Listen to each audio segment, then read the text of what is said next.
Well, friends, very good morning, all of you. Welcome to Success Mantra by J. Malik.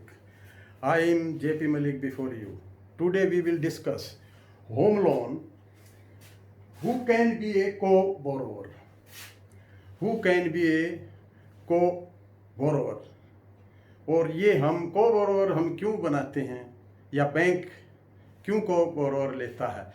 कई बार क्या होता है कि रिपेइंग कैपेसिटी एप्लीकेंट की इतनी होती नहीं है कि वो हायर अमाउंट का लोन ले सके या मकान ले सके, तो इसलिए इनकम को इंक्रीज करने के लिए, रिपेइंग कैपेसिटी को बढ़ाने के लिए को बोरोवर लिया जाता है। बोरोवर, को बोरोवर, इनमें दोनों में एक होता है बोरोवर जो लोन लेने चलता है, दूसरा उसका साथी सहयोगी जो उसको लोन दिलाने में मदद करता है।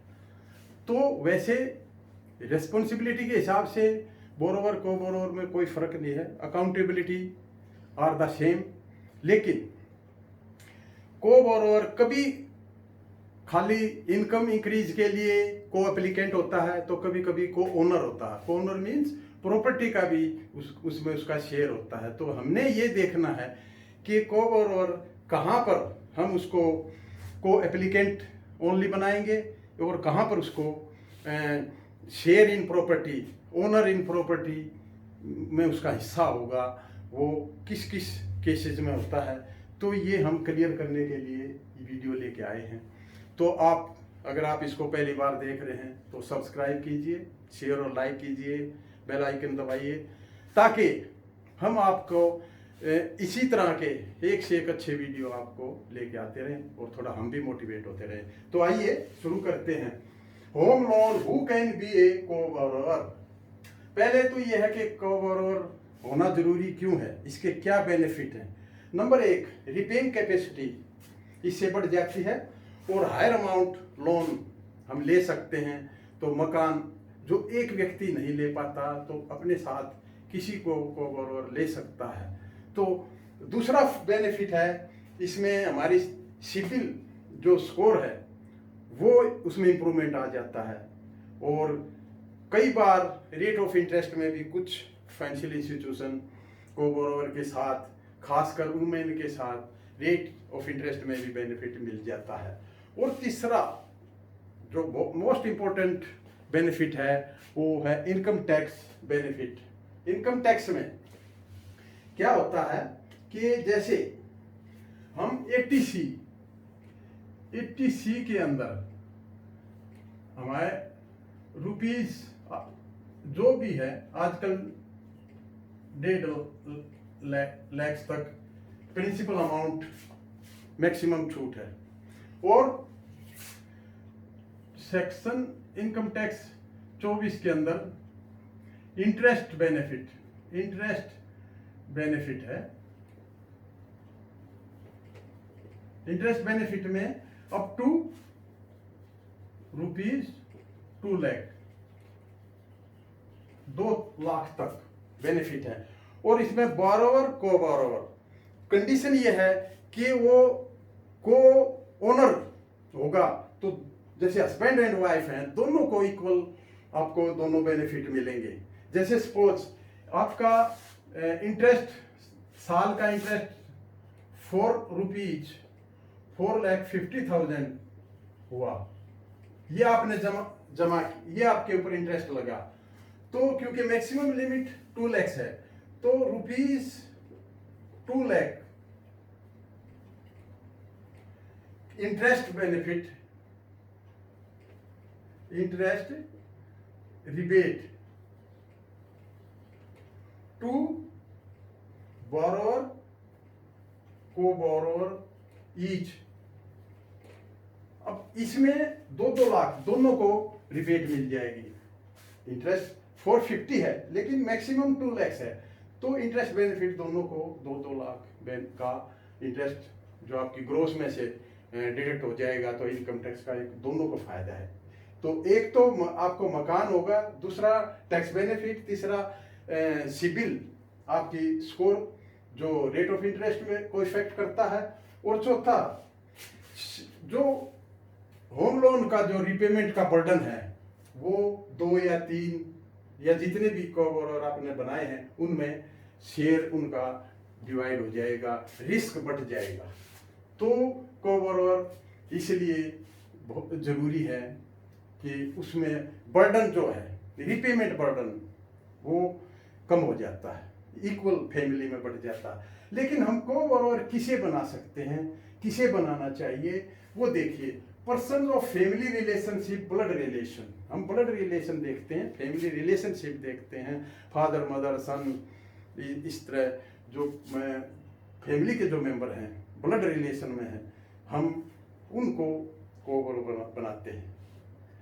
क्यों बनाते हैं? ताकि उनका रिस्क शेयर हो जाए और उनका जो प्रॉपर्टी में है, क्योंकि फैमिली का जो इंटरेस्ट होता है वो लगभग एक फैमिली इक्वलाइज होता है। ये नहीं होता कि मुझे क्या है, वो लोन उसने लिया है तो कोबोरोर ये सोचे मेरे को क्या है, नहीं।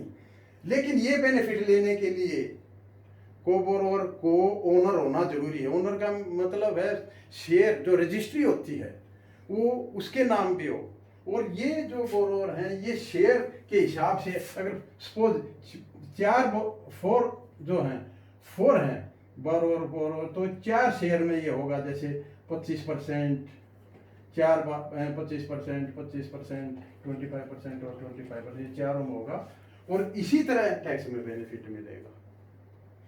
तो अब आइए एक एक करके देखते हैं। सपोज हस्बैंड एंड वाइफ है and earning children, whether married और अनमैरिड, तो कोबोरोर हो सकते हैं। और प्रॉपर्टी का जो ओनरशिप है, जो प्रॉपर्टी की रजिस्ट्री है, वो ओनरशिप चाहे सिंगल में भी जा सकती है और ज्वाइंट में भी जा सकती है। हस्बैंड के नाम भी हो सकता है, वाइफ के नाम भी हो सकता है। और आपको जैसे पता है कि फीमेल के केस में रजिस्ट्री और स्टैम्प ड्यूटी चार्जेज मेल के निस्बत कम होते हैं, तो ये बेनिफिट होता है। अब देखिए पेरेंट्स, फादर मदर हैं, तो फादर मदर जैसे हैं सिंगल और joint in the name of son और डॉटर के नाम वो प्रॉपर्टी का ओनरशिप करा सकते हैं, तो पेरेंट्स भी फादर मदर इसमें हो सकते हैं। तो अदर पेरेंट्स हैं जैसे father in law, mother in law, तो इस केस में भी कोबोरोर हो सकते हैं। तो लेकिन इसमें क्या है, joint name of son and daughter in law और daughter and son in law, joint name में प्रॉपर्टी होनी चाहिए, इनके नेम में नहीं होनी चाहिए। क्योंकि अगर इनके नाम में हम करते हैं तो इनके फिर डिस्प्यूट हो जाएगा। इसीलिए joint name of son and daughter in law, पुत्र और पुत्रवधू, या daughter and son in law की ज्वाइंट नेम में ये ओनरशिप हो, रजिस्ट्री हो। 2 और मोर देन 2 ब्रदर्स, सपोज 2 भाई अगर आपस में मिलके कोई लोन लेते हैं, एक बोरोवर है, को बोरोवर है, तो इस केस में ज्वाइंट को ओनरशिप होना जरूरी है। ज्वाइंट को ओनरशिप जरूरी है, ये क्योंकि इसमें दोनों का हित होना जरूरी है प्रॉपर्टी में। इसलिए यहां पर ये ध्यान देना है कि जब भी 2 भाई मिल करके कोई लोन लेते हैं तो बैंक को भी ये क्लियर कर बता देना चाहिए कि रजिस्ट्री दोनों के नाम होगी। ये नहीं हो कि एप्लीकेंट पहले ये सोच के चले हों कि ये मकान इसके नाम देना है और वो खाली इनकम रिपेइंग कैपेसिटी के लिए उसका नाम जोड़ना है, लेकिन बैंक फिर यहाँ पर कंपेल करेगा कि रजिस्ट्री दोनों के नाम हो। तो बैंकर को भी ये क्लियरली फर्स्ट जब उसका इंटरव्यू लिया जाता है एप्लीकेंट्स का, वहाँ बता देना चाहिए कि रजिस्ट्री दोनों के नाम होनी जरूरी है इस केस में। और उसको भी जान लेना चाहिए कि अगर 2 भाई मिलके या 3 भाई मिलके लेते हैं तो ज्वाइंट ओनरशिप प्रॉपर्टी में होना कंपलसरी है। तो ये एक इम्पोर्टेंट पॉइंट था, क्योंकि अगर पहले से ये सोचा गया कि इसको कोबोरोर बनाना खाली रिपेइंग कैपेसिटी के लिए, बढ़ाने के लिए, और रजिस्ट्री या ओनरशिप जो बोरोवर है मेन वो अपने नाम कराएगा, तो ये गलत हो जाएगा। इसलिए यहाँ पर ज्वाइंट ओनरशिप होनी जरूरी है, दोनों की ज्वाइंट रजिस्ट्री होगी तभी बैंक लोन कर पाएगा। और अभी देखिए, अनमैरिड डॉटर एंड फादर, इस केस में क्या करते हैं, प्रॉपर्टी, इस केस में फादर को बोरोवर तभी बनाएंगे जब जो प्रॉपर्टी है must be solely in daughter's name, solely in daughter's name, property daughter के नाम होनी जरूरी है। क्योंकि अगर फादर को वहां पर यहाँ को बोरोवर बनाया है तो वो सिर्फ पर्पज ये है कि उसकी रिपेइंग कैपेसिटी बढ़ाने के लिए। अगर फादर को यहाँ पर को बोरोवर बनाया तो फिर डिस्प्यूट हो सकता है, क्योंकि फादर की जो प्रॉपर्टी है वो आगे कई एक बच्चों में इनहेरिटेंस के रूप में वो एज्यूम करके माना जाता है और वो जाती है। इसलिए ये तभी होगा तब डॉटर्स नेम में, property in daughter's name, registry daughter के नाम होनी चाहिए। अब देखिए, unmarried daughter and mother, same case है। अब son and mother when father is no more, यहां पर क्या है, ज्वाइंट ओनरशिप हो जाएगी सन एंड मदर का, जहां पर फादर जीवित नहीं है। सन एंड फादर, अगर इफ ओनली वन सन, एक सन है तो ज्वाइंट हो सकती है, क्योंकि अकेले सन को प्रॉपर्टी उसी के नाम जानी है तो कोई डिस्प्यूट नहीं होगा। If more than one son, father can only be co borrower and not co owner of the property, अगर एक से ज्यादा उसके बेटे बेटियां हैं तो वहां पर father can only be co borrower and not co owner, को ओनर ऑफ प्रॉपर्टी में हिस्सा नहीं होगा, उसके नाम रजिस्ट्री नहीं करेंगे। क्योंकि अगर उसका नाम में ज्वाइंट उसके नाम में किया तो फिर डिस्प्यूट के, लीगल डिस्प्यूट के चांसेस हो सकते हैं। तो इसलिए सन एंड फादर के केस में अगर इफ ओनली वन सन है तो ज्वाइंट करो या सन के नाम करो, कोई फर्क नहीं पड़ेगा। लेकिन अगर एक से ज्यादा बच्चे हैं तो father can only be co borrower, वहां पर केवल को बोरोवर होगा, वो को ओनर, प्रॉपर्टी का ओनर नहीं होगा। जो प्रॉपर्टी हाउस वगैरह जो आप खरीदने जा रहे हैं वहां सिर्फ वो रिपेइंग कैपेसिटी बढ़ाने के लिए, इंक्रीज करने के लिए ही उसको को बोरोवर बनाना पड़ेगा। अब ये देखिए, फ्रेंड है, ब्रदर्स एंड सिस्टर और टू सिस्टर, ये को बोरोवर बनाए नहीं जा सकते, ये इनको को बोरोवर नहीं बनाया जा सकता। तो ये सब जानकारी आपको पता होना चाहिए।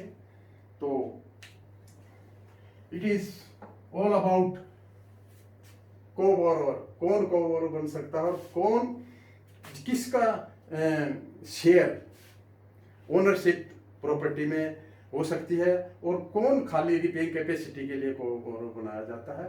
This is all about this. तो friends, I think it is clear.